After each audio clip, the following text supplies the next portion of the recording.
Time tayo ng alaga guys, pero antay ko muna dito sa upuan. May 4 minutes pa ako para mag-vlog dahil wala pa yung bus. So ayun, kanina nung pabalik ako guys, papunta na ako ng bahay. May nakasabay ako ulit. Lagi ko siyang nakakasabay kapag pauwi o papunta ng school, ganyan. Siguro nagmamarket din siya katulad ko. Chinese siya guys. Tapos laging nakakaupo ng halos magkatapat kami or magkatabi ng upuan sa bus. Tapos every time nagkikwentuhan kami kasi siya, parang approachable siya, hindi siya katulad ng iba na na snap, ganyan. Tapos ako kasi lagi ako nakasmile kapag uupo ako sa upuan. Kung may tao dyan ako na kahit hindi ko kilala, lagi akong nagano, yung parang binabati mo siya, yung parang ganon. Tapos yun, siya, lagi na kaming, alas tatandaan ko na yung mukha niya, natatandaan niya na rin yung mukha ko, kasi lagi ako naka-smile. Tapos yun, nakikipagdaldala na siya sa akin. Tapos, kanina, pababa na ako, may inabot siya. Sabi ko, para saan to? Sabi kong ganon. Marunong siya mag-county ng English. Sabi niya, give you. Sabi niya, ibibigay, sa'yo na yan. Pagtingin ko, pera, guys. Sabi ko, hala. Sabi ko, thank you. Sabi kong ganon. Tapos sabi niya, kasi baka hindi na kita makita sa Chinese New Year, kaya bibigyan na kita ngayon, ganon. Natutuwa naman ako kasi yung kadaldalan ko na naman. Nahihiya na tuloy akong sumakay ngayon ng bus, baka nandiyan na naman siya. Tapos ayun, nakakahiya tuloy. Hindi ko akalain kasi ang alam ko sa mga Chinese talaga, kuripot sila, 'di ba? So ayun, unexpected talaga yung binigyan ako ng 100 kanina. Grabe, nakakatuwa. Na-post ko dito sa Facebook ko guys. Grabe yung mga reaction. Nakakatuwa talaga. Hindi ko talaga, unexpected talaga. Ang alam ko talaga sa kanila, kahit alam nyo pag naglalakad ako dito, magsundo or kahit saan mag-market, lagi akong natingin sa daan. Kahit nung nasa Pilipinas ako, sabi ko baka may makita akong nahulog na pera, ganyan. Pero never akong nakakita dito ng nahulog ba, 100 o kahit magkano, wala. Pero nung may magbigay sa'yo, unexpected yun. Kasi talagang ganun sila sa pera dito. Chinese, kuripo talaga yan. So ayun, nakakatuwa. Pandagdag natin ang pampagawa ng bahay guys. Nagpapagawa na ulit ngayon guys. Ayan, lagay ko yung mga videos dyan. At darating na yung bus. So ayun, mamaya ulit. Ang liit mong tao pero ang daldal mo.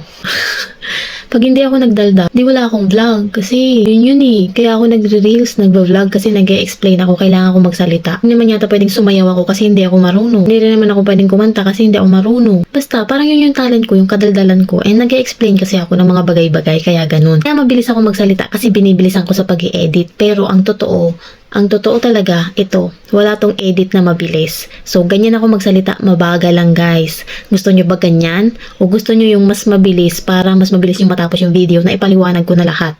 Mabagal talaga ako magsalita, kaso nga lang, ini-edit ko siya, binibilisan ko yung pagsasalita niya para matapos yung isang video na 1 minute lang. Kasi dito sa Reels, kailangan 30 seconds to 1 minute lang yung video mo para hindi mainip yung mga nanonood. Kapag sobrang haba, hindi na nila yan tinatapos.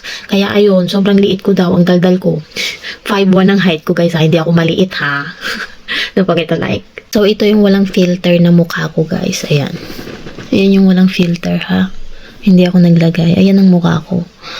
So, makinis. Ewan ko kung makinis ba yan. So, ang ginagamit moisturizer. Ayan. Olay. Tapos yung panghilamos ko naman is may niacinamide. So, tingnan nyo kung ano yung mga bagay sa inyo na moisturizer at saka panghilamos. Tsaka huwag nyo kalimutan yung sunscreen. Mahalaga yun guys. Tapos, yun yung tatlo na yun. And then, hindi ako naghihilamos sa umaga. Pagkagising ko. Ang pinakahilamos ko lang ay yung pagligo ko. Yun na yun. Kasi nasa loob lang naman ako ng bahay. So, depende yan kung lumalabas kayo. Ayun. Hindi na ako naghihilamos. Gabi lang. Pag maliligo.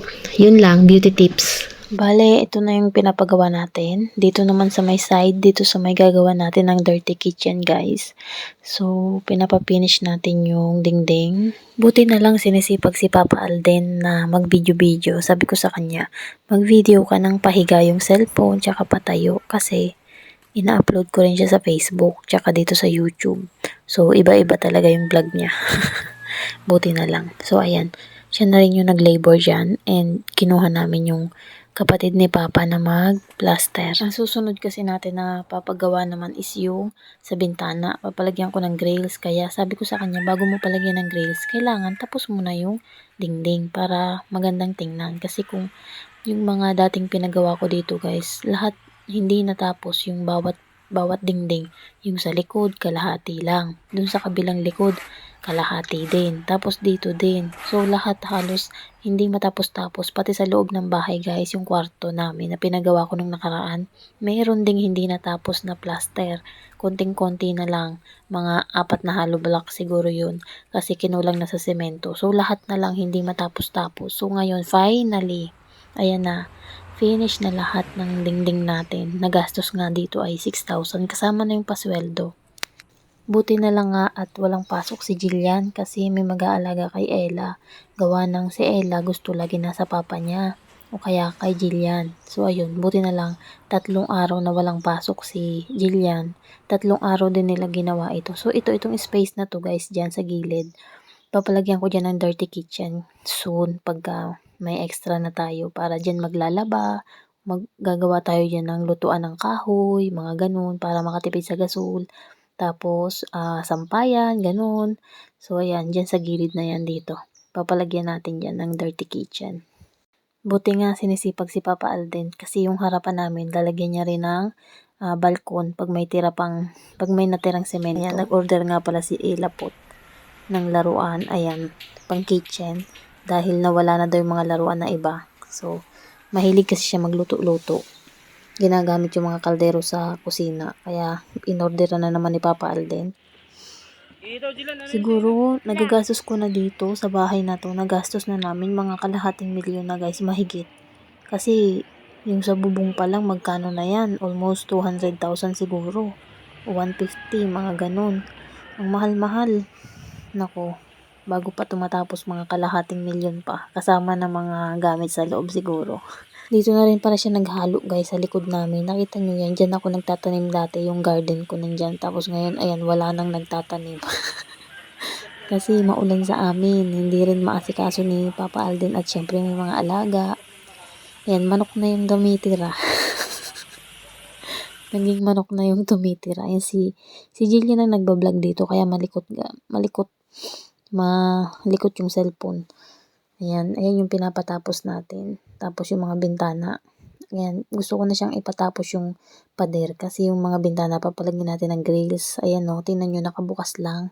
Pwedeng pumasok, 'di ba? Kahit sino, abot na abot. Maigi rin talaga kapag yung mister mo marunong din kahit papaano sa mga ganito kasi hindi mo na bayarin pa, 'di ba? Kahit yung pag-labor, marunong din naman siya gumawa ng mga paglalagay ng hollow blocks pero yung pag-finish hindi niya pa masyadong gamay kaya kumuha kami ng tao na mag-finish.